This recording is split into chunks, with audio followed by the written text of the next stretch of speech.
ತಾಯಿ ಲಕ್ಷ್ಮೀದೇವಿ ಮುಧೋಳ್ ತಾಲೂಕಿನ ಬಿಕೆ ಬುತ್ನಿ ಗ್ರಾಮದಲ್ಲಿ ನೆಲೆಯಾಗಿ ನೆಲೆಸಿ ಭಕ್ತಿಯಿಂದ ನಿನ್ನೊಡಿಗೆ ಬಂದು ಅವರಿಗೆ ಬೇಕಾದನ್ನೇ ಕೊಟ್ಟ ಮಹಾಲಕ್ಷ್ಮೀ ದೇವಿ ಎಂಬ ನೀನು ಮಹಾಲಕ್ಷ್ಮೀ ದೇವಿ ಅಂದಾಗ ದಿನದಿಂದ ದಿನಕ್ಕೆ ಮಹಾಲಕ್ಷ್ಮಿಯನ್ನು ಹರಿಸಿದ ಕರುಣಾಮೂರ್ತಿ ಅಮ್ಮ ನೀನು ಕರುಣಾಮೂರ್ತಿ. ನನ್ನ ತಂಗಿಗೆ ಎಷ್ಟು ಹೇಳಿದರೂ ನನ್ನ ಮಾತು ಕೇಳಲಿಲ್ಲ. ತನ್ನದೇ ಹಠ ಮಾಡಿ ಆ ಶಿವರಾಜನನ್ನು ಮದುವೆ ಆದವಳು.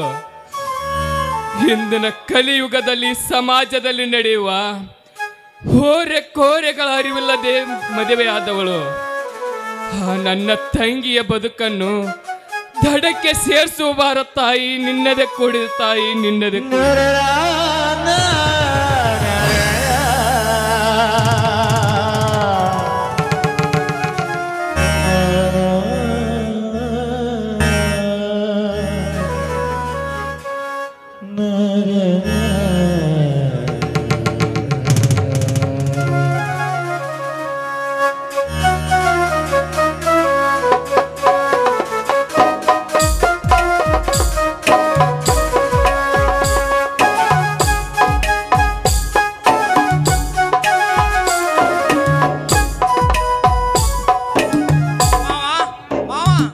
ಭಾರಪ್ಪ ಶಿವರಾಜ.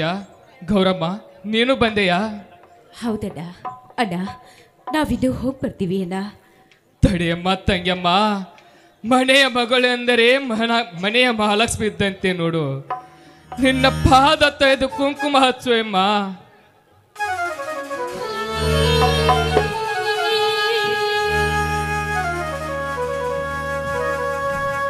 ಋಷಿನ ಕುಂಕುಮ ಭಾಗ್ಯದ ಸಂಗಮ, ಹರಿಶಿನ ಕುಂಕುಮ ಭಾಗ್ಯದ ಸಂಗಮ, ಹರಿಶಿನ ಕುಂಕುಮ ಭಾಗ್ಯದ ಸಂಗಮ.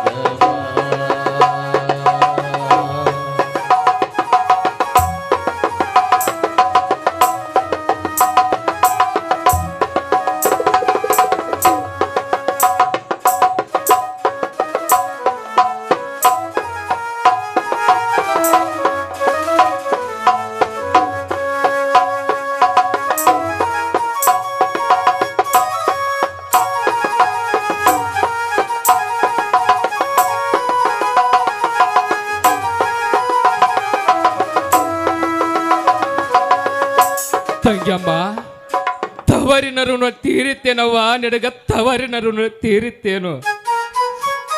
ಅಣ್ಣ, ಚಿಕ್ಕಂದಿನಿಂದ ತಂದೆ ತಾಯಿಗಳನ್ನ ಕಳೆದುಕೊಂಡು ತಬ್ಬಲಿಯಾದ ನಮ್ಮನ್ನ ಕಷ್ಟ ಕಾರ್ಪಣ್ಯ ಬಂದ್ರು ನನ್ನನ್ನ ಓದಿಸಿ ವಿದ್ಯಾವಂತಿಯನ್ನಾಗಿ ಮಾಡಿದೆ. ಇಂಥದ್ರಲ್ಲಿ ನನ್ನ ಮದುವೆಯನ್ನ ಸಹ ಅದ್ದೂರಿಯಾಗಿ ನನ್ನಿಷ್ಟದಂತೆ ಮಾಡಿ ನನ್ನನ್ನ ಸುಮಂಗಲಿಯನ್ನಾಗಿ ಮಾಡಿದೆ. ಅಣ್ಣ, ಸುಮಂಗಲಿಯನ್ನಾಗಿ ಮಾಡಿದೆ.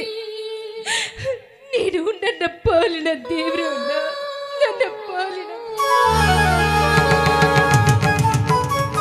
ತಂಗ್ಯಮ್ಮ, ಕಾಲಚಕ್ರವು ಯಾರಿಂದಲೂ ಬದಲಿಸಲಾಗುವುದಿಲ್ಲಮ್ಮ. ಶಿವರಾಜ, ಹಿಂದಿನಿಂದ ನನ್ನ ತಂಗಿ ನಿನ್ನ ಮಡದಿ ಅಪ್ಪ ಮಡದಿ. ಚಿಕ್ಕಂದಿಂದ ತಾಯಿ ಮುಕ್ಕಡೊಡದೆ ಈ ಅಣ್ಣನ ಆರೈಕೆಯಲ್ಲಿ ಬೆಳೆದವಳು. ಏನೇ ಅರಿಯದ ನನ್ನ ತಂಗಿ ಏನು ತಪ್ಪು ಮಾಡಿದರೂ ಅದನ್ನೆಲ್ಲ ಸಹಿಸಿಕೊಂಡು ನನ್ನ ತಂಗಿಯೊಂದಿಗೆ ಅರಿತು ಬೆರೆತು ಸಂಸಾರದ ಬಂಡೆಗೆ ಹೆಗಲು ಕೊಟ್ಟು ಕಷ್ಟ ಸುಖ ಬಂದರು. ನಿಮ್ಮ ಸಂಸಾರ ಬಳ್ಳಿ ಬೋಂತೆ ಹರ್ಸಪ್ಪ. ಶಿವರಾಜ, ಎಂದಿಗೂ ನನ್ನ ತಂಗಿಯನ್ನು ತೋರಿಸಬೇಡಪ್ಪ, ನಿನ್ನ ಕೈ ಮುಗಿದು.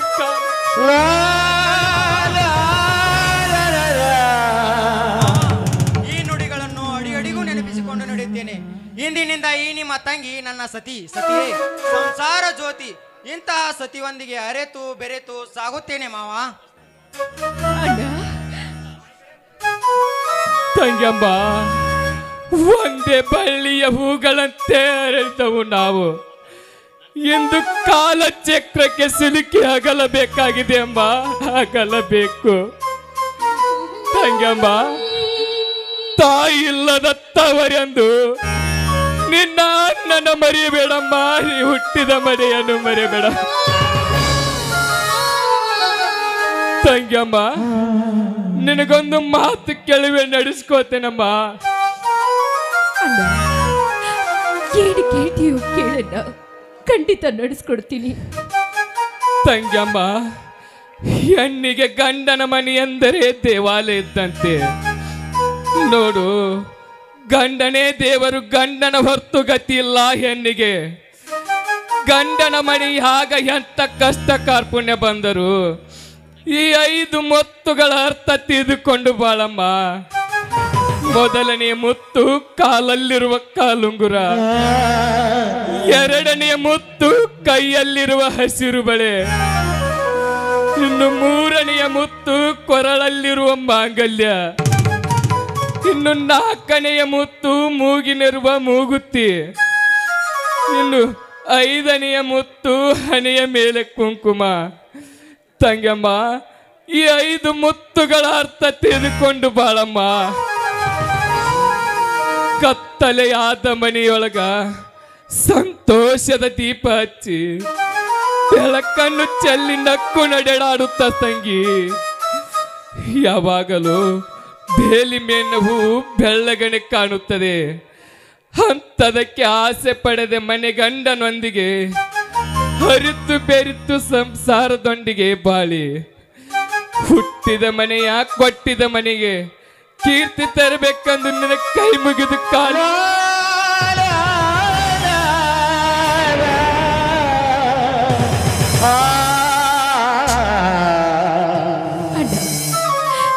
ನೀನು ಹೇಳಿದಂತೆ ನಾನು ನಡೀತೀನಿ. ನಾನು ಯಾವ ತಪ್ಪು ಮಾಡ್ಲಾರೆ ಅಣ್ಣ, ಯಾವ ತಪ್ಪು ಮಾಡ್ಲಾರೆ ಅಣ್ಣ.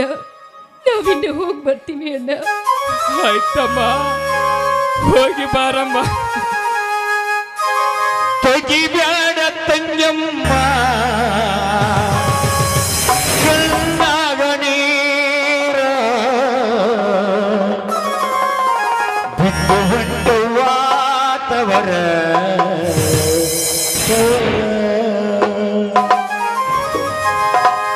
ತೆಗಿಬ್ಯಾಡ ತಂಗಮ್ಮ, ಕಣ್ಣಾಗ ನೀರ ತೆಗಿಬ್ಯಾಡ ತಂಗಮ್ಮ, ಕಣ್ಣಾಗ ನೀರ ಬಿಟ್ಟು ಹೊಂಟವಾತವರ ತಂಗಮ್ಮ.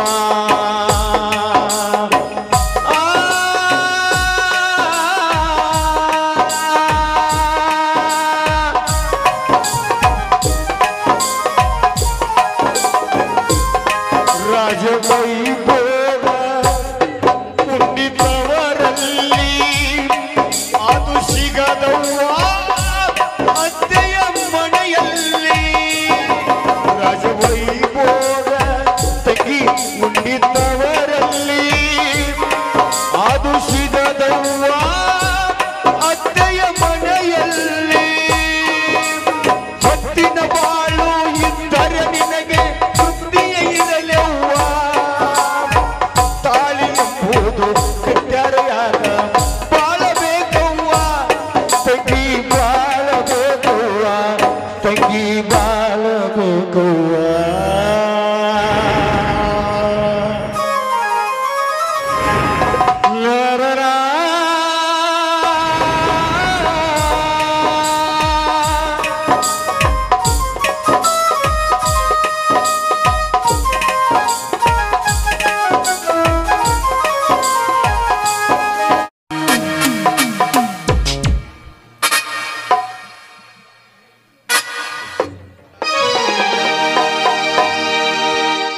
ಗೌರಿ, ಅಲ್ಲಿ ನೋಡು, ಆ ಮರದ ಮೇಲೆ ಹಕ್ಕಿಗಳೆರಡು ಕುಳಿತುಕೊಂಡು ಎಷ್ಟೊಂದು ಸಂತೋಷದ ಸಂಭ್ರಮದಲ್ಲಿ ಪ್ರೀತಿಸಿ ಮುದ್ದಾಡುತ್ತಿವೆ.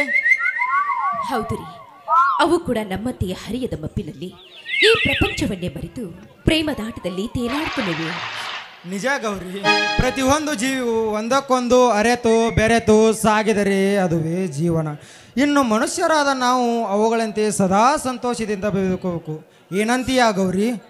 ಏನ್ರಿ, ಕಲಿತು ವಿದ್ಯಾವಂತರಾದ ನಾವು ಅಷ್ಟು ಅರಿವಿಲ್ಲದೆ ಅಂದು ಕಾಲೇಜಿನ ಸಮಯದಲ್ಲಿ ನಾವಿಬ್ಬರು ಪ್ರೀತಿಸಿ ಇಂದು ಮದುವೆಯಾಗಿಲ್ವೇ? ಹೌದು ಗೌರಿ, ಅಂದು ನೀನು ಮದುವೆ ಅಂತಿದ್ದರೆ ನಮ್ಮಿಬ್ಬರಲ್ಲಿಯೇ ಎಂದು ಹೇಳಿದೆ. ಇಂದು ನಿಜ ಮಾಡಿ ತೋರಿಸಿದೆ ಗೌರಿ. ಇದೇ ಸಂತೋಷದ ಸವಿಗಳಿಗೆ ಸದಾ ನಮ್ಮ ಬದುಕಿಗೆ ನೆಮ್ಮದಿ ತರಲೆಂದು ಹಾಡು ಬಾರಿಯ ಒಂದು ಪ್ರೇಮಗೀತೆಯನ್ನ ನಿಮ್ಮ ಇಚ್ಛೆ ಆಗಲಿ ಸ್ವಾಮಿ.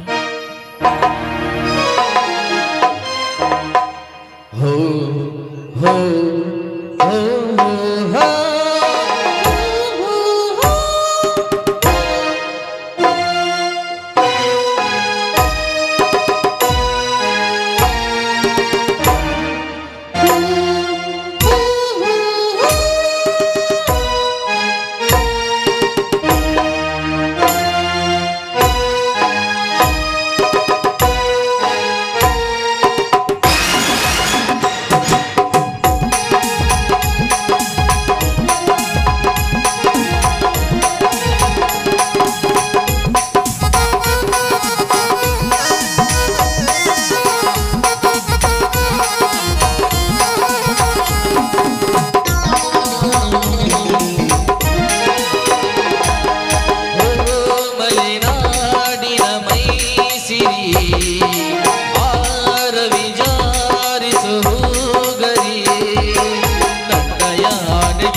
ಮನೆಗೆ ಹೋಗೋಣ, ನಡೀರಿ. ನಡೆ ಗೌರಿ, ಹೋಗೋಣ. ಗೌರಿ, ಮೊದಲು ನಾನು ನಮ್ಮ ತಾತನ ಹೆಸರಿನಲ್ಲಿದ್ದ ಜಮೀನನ್ನು ಬಿಡಿಸಿಕೊಳ್ಳಬೇಕು. ಮೊದಲು ತಹಸೀಲ್ದಾರ್ ಸಾಹೇಬರಿಗೆ ಭೇಟಿಯಾಗೋಣ, ನಡಿ. ಹಾಗಾದ್ರೆ ನಡೀರಿ ಸ್ವಾಮಿ, ಹೋಗೋಣ.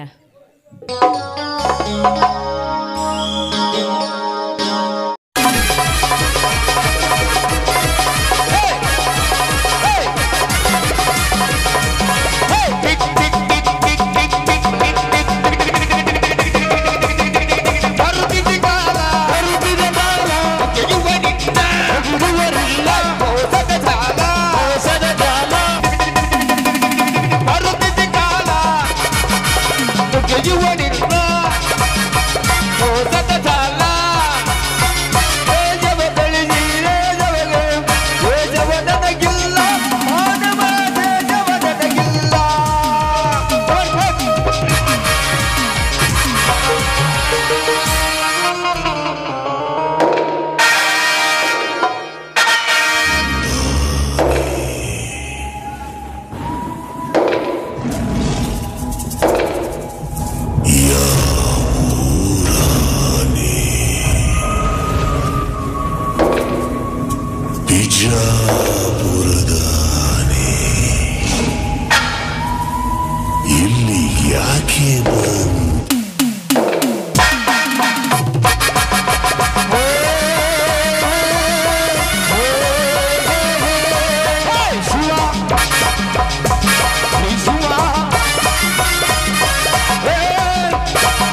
ಮೆಣಸು ಸಿಡಿಲುವವರೆಗೂ ಅರೆದು ಭೂಮಿ ಆಕಾಶಗಳ ಚಲನವಲನ ತಪ್ಪುತ್ತದೆ.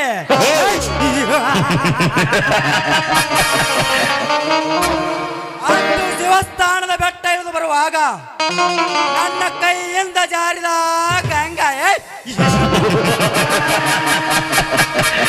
ಗಂಗಾ, ನಾನು ಸಾಕಿದ ಮಾತಿನ ಗಿಳಿಯಾಗಬೇಕಾದ ನೀನು ಎಂದು ಅಶ್ವತ್ಥ ರಾಜನ ಸತಿಯಾದೆಯಲ್ಲ.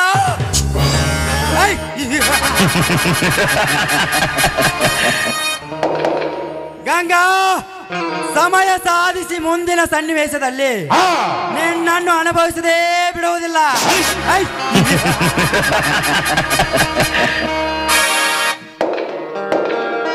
ಎಂದು ನನ್ನ ಪಾಲಿನ ಕಡುವೈರಿಯಾದ ಆ ನನ್ನ ಚಿಕ್ಕಪ್ಪನ ಮಗ ಶಿವರಾಜ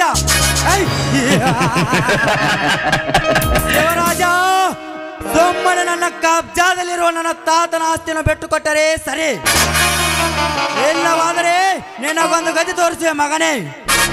ಅದಕ್ಕೆ ಅಂದು ನಿನ್ನನ್ನು ಕರೆತರಲು ಕಾಳಿಂಗ ಮತ್ತು ಬಸೆಟ್ಟಿಯನ್ನು ಕಳಿಸಿರುವೆ. ಇದಕ್ಕೆ ಒಪ್ಪಿದರೆ ಸರಿ, ಇಲ್ಲವಾದರೆ ನಿನ್ನ ಬದುಕಿನಲ್ಲಿ ಬೆರುಗಾಳಿ ಬೀಸಿ ಛೇತ್ರ ಛೇತ್ರವಾಗಿಸಿ ಬಿಡುವುದೇ ಈ ಪ್ರದೀಪ್ ಸಾಹುಕಾರನ ಪರಮಗುರಿ.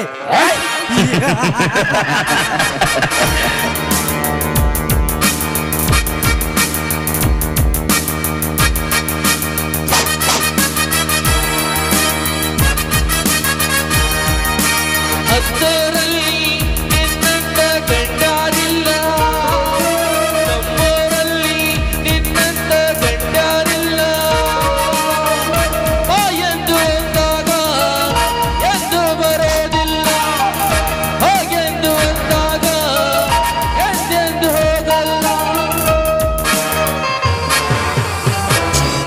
ಸಾವುಕಾರ್ರಿ ಕರೆದುಕೊಂಡು ಬಂದಿದ್ದೇನ್ರಿ. ವೆಲ್ಕಮ್ ಕಾಳಿಂಗ, ವೆಲ್ಕಮ್. ಏನಾಯ್ತು ಹೋದ ಕೆಲಸ? ಸಾವುಕಾರ, ನಾನು ಸರಿಯಾಗಿ ತಿಳಿಸಿ ಹೇಳಿದ್ದೇನ್ರಿ. ನೀವು ಸಹಿ ಹಾಕಿದ್ರೆ ನಿಮಗೂ ಕ್ಷಮ, ನಮಗೂ ಕ್ಷಮ. ಮೇಲಾಗಿ ಸಾವುಕಾರ ಹೇಳಿ ಕಸರೆ ಎಂದು ತಿಳಿಸಿದರೆ ಅದಕ್ಕೆ ಒಪ್ಪದ ಕದನ ಕುಸಿತ ಎಂದು ಕಾಲು ಕೆದರಿ ನಿಂತಾಗ ಹೆಡೆ ಮುರಿದು ಕಟ್ಟಿಕೊಂಡು ಬಂದಿದ್ದೇನ್ರಿ. ಹೌದ್ರಿ ಸಾವುಕಾರ, ಇವಳು ತಿಂಟ್ಯಾರ ಇಟ್ಟಿರ್ಬೇಕ್ರಿ. ಅಲ್ಲೇ ಮನಿ ಮಠ ಹೋದ್ರ ಬಾಯಿಗೆ ಬಂದಂಗ ಮಾತಾಡ್ತಾನ್ರಿ. ಏ ಶೆಟ್ಟಿ, ಬಾಯಿ ಬಿಗಿಡಿದು ಮಾತನಾಡು.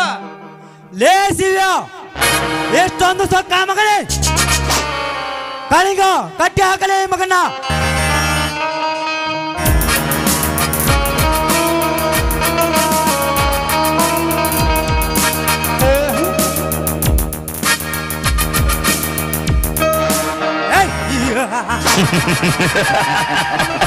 ಲೇ ಶಿವ್ಯ, ಸುಮ್ಮನೆ ನನ್ನ ಮಾತಿಗೆ ಒಪ್ಪಿ ಸಹಿ ಹಾಕು, ಇಲ್ಲವಾದರೆ ನಿನ್ನ ಬದುಕು ಬಾಳು ಬಂಗಾರ ಹೋಗುತ್ತದೆ ಮಗನೇ. ಎಚ್ಚರ.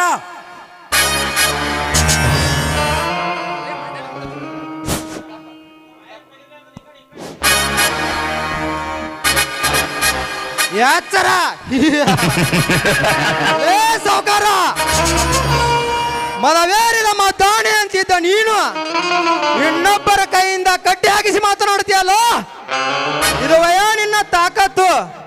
ನಿಜವಾಗಿಯೂ ನೀನೊಬ್ಬನೇ ಬಂದಿದ್ದರೆ ತೋರಿಸುತ್ತಿದ್ದೆ ನನ್ನ ತಾಕತ್ತು. ಲೇ ಶಿವ್ಯ, ಎಷ್ಟೊಂದು ಸೊಕ್ಕ ಮಗನೇ. ಕಾಳಿಂಗ, ಹಾಕಲೇ ಈ ಮಗನಿಗೆ ಚಾಟಿಯೇಟನ್ನ. ಆಯ್ತು ದಣಿ. ಏ ಶಿವ, ನಿನಗೆ ಬಾಯಿ ಮಾತಿನಿಂದ ಹೇಳಿದ್ರೆ ತಿಳಿಯಲ್ಲ. ಕತ್ತಿಗೆಲ್ಲ ತೆಪ್ಪೆಟ್ಟಂತೆ ನಿನಗೆ ಈ ಕಾಳಿಂಗನ ಚಾಟಿ ಏಟ ಮತ್ತು ಸಾಯಿಸಿಕೊಳ್ಳೆ ಮಗನ, ಸಾಯಿಸಿಕೊ. ತುತ್ತು ಕೂಳಿಗಾಗಿ ಅನ್ಯರ ಮನೆಯ ಬಾಗಿಲ ಕಾಯುವ ಕುಣ್ಣಿಯೇ, ನಿನಗೇನು ಗೊತ್ತಲೇ ಈ ಗಂಡದೆಯ ಪುಂಡನ ಪೌರುಷ. ಏ ಕಾಳಿಂಗ, ನೀನು ಗಂಡಸಾಗಿದ್ರೆ ಬೆಚ್ಚಿ ಹೊಡಿಲೇ ನೋಡೋಣ. ನನ್ನ ಗಂಡಸ್ತರಿಗೆ ಸವಾಲಾಗ್ತದೆ ಕತ್ತೆ. ನಿನಗೆ ಈ ಕಾಳಿಂಗನ ಚಾಟಿ ಏಟ ಮತ್ತು ಸಾಯಿಸಿಕೊಳ್ಳೆ ಮಗನ, ಸಾಯಿಸಿಕೊ. ಏ ತಮ್ಮ ಶಿವರಾಜ, ಸುಳ್ಳ ಯಾಕೆ ಕದ್ನ ಮಾಡ್ದಪ್ಪ? ನಮ್ಮ ಸಾವುಕಾರ ಹೇಳಿದಂಗ ಸಹಿ ಹಾಕಿ ಬಿಟ್ಟು ಕೊಡ. ಏ ಶೆಟ್ಟಿ, ಬೆಟ್ಟ ಕೊಡಲಾಗಿದೆ ನಿಮ್ಮ ಅಪ್ಪನ ಆಸ್ತಿಯೋ ಇಲ್ಲ ಅವ್ರ ಅಪ್ಪನ ಆಸ್ತಿಯೋ? ಇದು ನಮ್ಮ ತಾತನ ಆಸ್ತಿ. ನಮ್ಮ ತಾತನ ಆಸ್ತಿ ಒಳಗೆ ಅವನಿಗೆ ಎಷ್ಟಾಕಾಯ್ತು ನನಗೂ ಅಷ್ಟ ಹಕ್ಕೈತಿ. ಲೇಸಿವ ಆಸ್ತಿಯಲ್ಲಿ ಹಕ್ಕಿದ್ದವನು ನೀನು. ನಿಮ್ಮ ತಂದೆ ಕಾಲದಿಂದಲೂ ಎಲ್ಲಿದ್ದೀರಾ? ಈ ಜಮೀನು ಯಾರ ಕಬ್ಜಾದಲ್ಲಿದೆ ಎಂದು ಗೊತ್ತೇ ಮಗನೇ? ಗೊತ್ತು ಪ್ರದೀಪ, ಗೊತ್ತು. ನನ್ನ ದೊಡ್ಡಪ್ಪನ ಮಗನದ ಪ್ರದೀಪನ ಕಬ್ಜಾದಲ್ಲಿತ್ತು. ನನ್ನ ತಂದೆಗೆ ನೌಕರಿ ಇದ್ದ ಕಾರಣ ನಿನಗೆ ಉಣಲು ಬಿಟ್ಟಿದ್ದು ಅಷ್ಟೇ. ಇನ್ನು ಮುಂದೆ ನನಗೆ ಬರಬೇಕಾದ ಆಸ್ತಿ ನನಗೂ ಬೇಕು. ಸೊಮ್ಮನೆ ಬಿಟ್ಟು ಕೊಡಬೇಕು. ಬಿಟ್ಟು ಕೊಡುವೆ ಮಗನೇ. ಕಾಳಿಂಗ ಹಾಕಲೇ ಮಗನೇ ಚಾಟಿ ಏಟನ್ನ. ಲೇಸಿವ ಹೊಲದ ಆದಿಲ್ಲ ಗೊತ್ತಿಲ್ಲ ನಿನಗೆ. ಹೊಲ ಬೇಕಾ ಮಗಣ? ಅದು ನಮ್ಮ ಸಾಹುಕಾರ ಇರೋರಿಗೂ ಸಾಧ್ಯವಿಲ್ಲ. ನಿನ್ನಂತವನಿಗೆ ಈ ಕಾಳಿಂಗನ ಚಾಟಿ ಏಟು ಮತ್ತು ಸಾಯಿಸಿಕೋಲೇ ಮಗಣ, ಸಾಯಿಸಿಕೋ. ಏ ಕಾಯ, ಮಾತಿನಲ್ಲಿ ಮಿತವರಲಿ. ಇನ್ನೊಂದು ಮಾತನಾಡಿದರೆ ನಿನ್ನ ರಕ್ತ ಕುಡಿಬೇಕಾಗುತ್ತೆ ಮಗನೇ. ಲೇ ಸಾಹುಕಾರ, ನೀನು ನನಗೆ ಅಣ್ಣನೋ? ನಿನಗೆ ಅಣ್ಣ ಎನ್ನಲು ನನಗೆ ನಾಚಿಕೆ ಆಗುತ್ತದೆ. ಆಸ್ತಿ ಸಿಗುತ್ತದೆ ಎಂದು ಹೇಸಿಗೆ ತಿನ್ನುವ ಕೆಲಸ ಮಾಡಬೇಡ. ಸೊಮ್ಮನೆ 4 ಮಂದಿ ಹಿರಿಯರ ಸಮ್ಮುಖದಲ್ಲಿ ನನಗೆ ಬರಬೇಕಾದ ಆಸ್ತಿ ನನಗೆ ಬಿಟ್ಟು ಕೊಡು. ಏ ತಮ್ಮ ಶಿವರಾಜ, ಸುಳ್ಳ ಯಾಕೆ ಸತ್ತು ಸ್ವರ್ಗ ಕಾಣ್ತಿ? ನಮ್ಮ ಸಾವುಕಾರ ಹೇಳಿದಂಗ ಸುಮ್ ಸಹಿ ಹಾಕಿ ಜೀವ ಉಳಿಸ್ಕೋ. ಯಾಕೆ ಸಾಯ್ತಿ ಸುಳ್ಳ? ಲೇ ಶಿವ್ಯ, ಸುಮ್ಮನೆ ನನ್ನ ಮಾತಿಗೆ ಒಪ್ಪಿ ಸಹಿ ಹಾಕು. ಸೆಟ್ಟಿ ಸಹಿ ಮಾಡಿಸಿಕೋ. ಆಯ್ತು ಶಿವಣ್ಣ, ಒಂದು ಸಹಿ ಮಾಡಿಬಿಡಪ್ಪ. ಏ ಸಟ್ಟಿ, ಒಂದು ಹೆಜ್ಜೆ ಮುಂದೆ ಇಟ್ಟರೆ ನಿನ್ನ ಮುಂಡದಿಂದ ಬೇರ್ಪಡಿಸಬೇಕಾಗುತ್ತದಲೇ ಮಗನೇ. ಎತ್ತರ. ಏ ಧರ್ಮ್ಯ, ಯಾರ ಮನೆಗೆ ಬಂದು ಏನು ಮಾತನಾಡುತ್ತಾರೆ ಎಂಬುದು ಎತ್ತರವಿರಲಿ ಮಗನೇ. ಲೇ ಪ್ರದೀಪ, ನಾಲಿಗೆ ಬಿಗಿ ಹಿಡಿದು ಮಾತನಾಡು. ಮಾತಿಗೆ ಮೊದಲು ಧರ್ಮ್ಯ ಅಂದಲ್ಲ, ನಿನಗೆ ಯಾವುದರಿಂದ ಉತ್ತರಿಸಲಿ?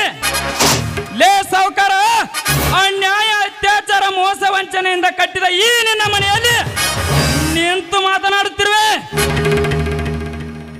ಎಲ್ಲಿ ಅನ್ಯಾಯ ನಡೆಯುತ್ತದೆ ಅಲ್ಲಿ ಧರ್ಮರಾಜ್ ಬಂದೇ ಬರುತ್ತಾನೆ. ಏ ಪ್ರದೀಪ, ನಿನಗೆ ಮರ್ಯಾದೆ ಎಂದು ಹೇಳುತ್ತೇನೆ, ಬಿಟ್ಟು ಬಿಡುವ ಶಿವರಾಜನನ್ನು. ಲೇ ಧರ್ಮ್ಯ, ಎಲ್ಲವಿಲ್ಲದ ನಾಲಿಗೆ ಹದ್ದು ಮೀರಿ ಹರಿಸಬೇಡ.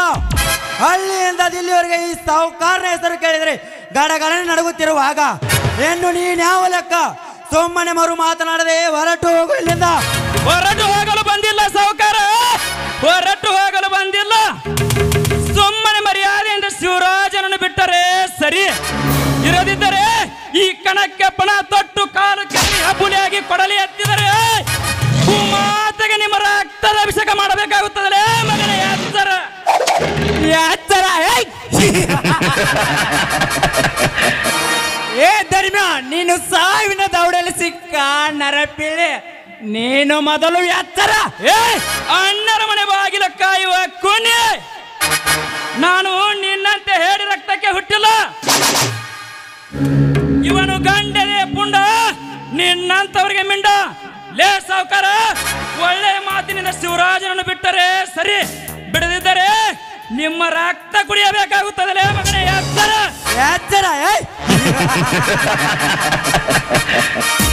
ಲೇ ಧರ್ಮ್ಯ, ನಾವಿಬ್ಬರು ಅಣ್ಣ ತಮ್ಮಂದಿರು. ಸುಮ್ಮನೆ ನಮ್ಮೊಳಗೆ ಅಡ್ಡಿಯಾಗಿ ಬಂದು ನಮ್ಮೊಂದಿಗೆ ವೈರತ್ವ ಕಟ್ಟಿಕೊಳ್ಳಬೇಕಾಗುತ್ತದೆ ಮಗನೇ. ಎತ್ತರ. ಸತ್ಯದ ಹಾದಿಯಲ್ಲಿರುವ ನಾನು, ನಿತ್ಯ ಸತ್ಯವೇ ನನ್ನ ಉಸಿರೆಂದು ನಂಬಿರುವ ನನಗೆ ನಿನ್ನಂತ 10 ಜನರು ಬಂದರೂ ಸರಿ ಅಂಜುವುದಿಲ್ಲ. ಇನ್ನು ಅನ್ಯಾಯ ಅಧರ್ಮದಿಂದ ಕೂಡಿದ ನಿನ್ನನ್ನು ಸುಮ್ಮನೆ ಬಿಡುವುದಿಲ್ಲ. ಬಾರೋ ಮಗನೇ, ಗಂಡಸಾಗಿ ಮುಂದಕ್ಕೆ ಬಾ. ಏ ಧರ್ಮ್ಯ, ನನ್ನ ಮನೆಗೆ ಬಂದು ನನಗೆ ಎದುರಾಗಿ ನಿತ್ಯ ಯಾವ ಮಗನೇ? ಚಟ್ಟಿ ತಾರ್ಲೆ ಬಂದು ಕಣ.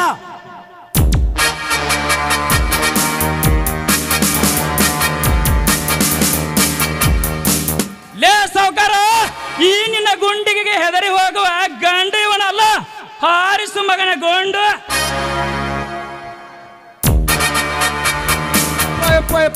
ಏನ ಅನಾಹುತಾಕತ್ತು ಏನಿಲ್ವ ಸಾವುಕಾರ? ಸಾವುಕಾರ ಇದೊಂದ್ಸಲ ಹೋಗ್ಲಿ ಬಿಡ್ರಿ, ಇದಕ್ಕೊಂದು ಸದಸ್ಯರು ಪ್ಲಾನ್ ಮಾಡೋಣ. ಕೆಳಗಿಳಿಸ್ರಿ, ನಿಮ್ದು ಕೆಳಗಿಳಿಸ್ರಿ. ಆಯ್ತು ಶೆಟ್ಟಿ, ನೀ ಹೇಳಿದಂತೆ ಮಾಡೋಣ. ತಮ್ಮ ಧರ್ಮನ, ನಿನಗೆ ಏನಾಗಬೇಕಾಗೈತೆ ಹೇಳಪ್ಪ. ನೀನು ಕೊಡ್ಲಿ ತೆಳಗಿಳಿಸಪ್ಪ. ನೀನು ಇಳಿಸ್, ನಮ್ಮ ಸಾವುಕಾರ ಇಳಿಸ್ಯಾರ, ಇನ್ಯಾಕೆ ಅವಸು ನಿತ್ತಿ? ಹಾಗಾದ್ರೆ ಮೊದಲು ಶಿವರಾಜನನ್ನು ಬಿಟ್ಟು ಬಿಡು. ಇನ್ನು ಮೇಲೆ ಶಿವರಾಜನಿಗೆ ಬರಬೇಕಾದ ಆಸ್ತಿ ಬಿಟ್ಟು ಕೊಟ್ಟರೆ ಸರಿ.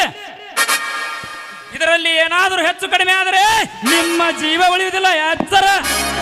ಆಯ್ತುವಪ್ಪ ಧರ್ಮನ, ಇದಕ್ಕೆ ಒಂದು ಚಲೋ ಒಳ್ಳೆ ಟೈಮ್ ನೋಡಿ ಸಹಿ ಮಾಡಿ ಬಿಟ್ಟು ಕೊಡಿಸ್ತಾನ ಆತ್ಲವ.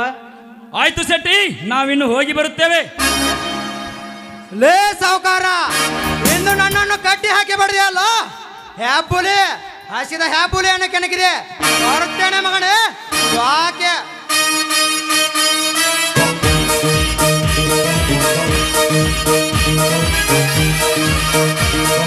ಹತ್ತರಲ್ಲಿ ನಿನ್ನಂತ ಗಂಡಾರಿಲ್ಲ ನಮ್ಮೂರಲ್ಲಿ.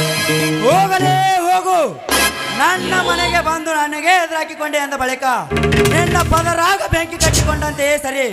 ಇಂದಲ್ಲ ನಾಳೆ ಅದೇ ಬೆಂಕಿಯಲ್ಲಿ ನಿನ್ನ ಮನೆತನವನ್ನು ಸುಟ್ಟು ಸರ್ವನಾಶ ಮಾಡದಿದ್ದರೆ ನನ್ನ ಹೆಸರು ಪ್ರದೀಪ್ ಸಾವುಕಾರನೇ ಅಲ್ಲ.